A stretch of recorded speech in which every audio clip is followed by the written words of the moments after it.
गोतिनी बरनिया गुरुजी मारे ओ रहना।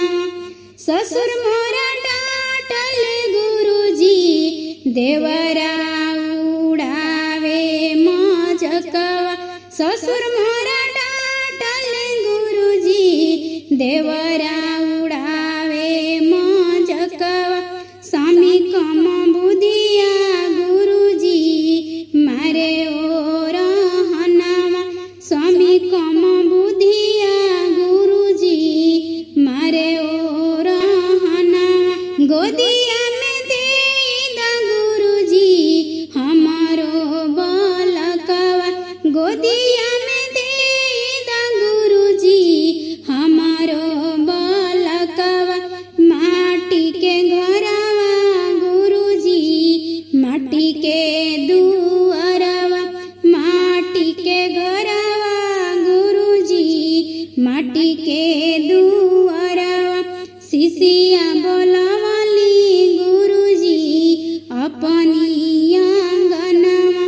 शिशिया बोलावली गुरुजी अपनी आंगनवा। के करा से कहब गुरुजी दुखवा विपतिया। के करा सुनाइब गुरुजी दिलवा के बतिया।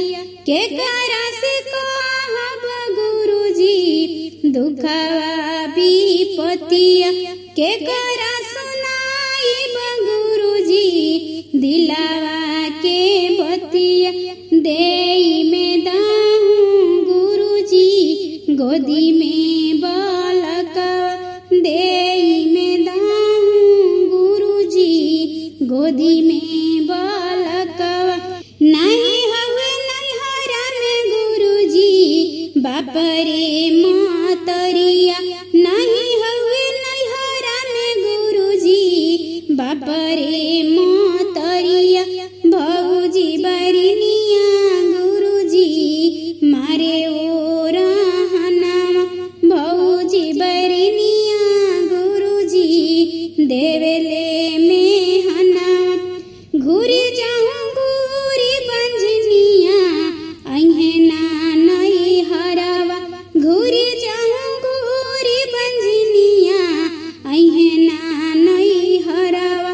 गोदिया में दे दा गुरुजी हमारो बालकवा। गोदिया में दे दा गुरुजी हमारो बालकवा। चुप रहा चुप शिशिया पोछलो रया चरवा। चुप रहा चुप शिशिया पोछलो रया चरवा।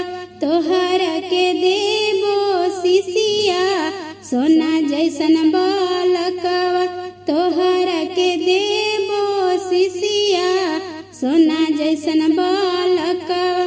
हंसत कूदत शिशिया जाऊँ घर आंगनवा।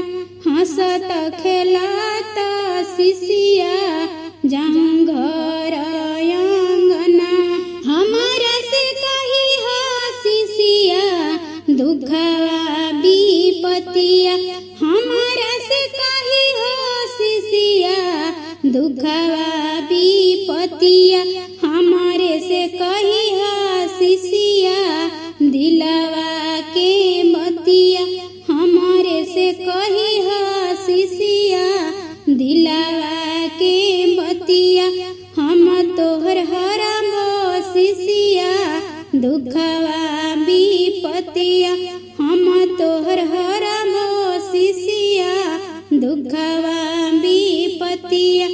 माटी के घरवा शिव गुरु माटी के दुआरवा। माटी के घरवा शिव गुरु माटी के दुआरवा। शिशिया बोलावली गुरुजी अपनी आंगनवा।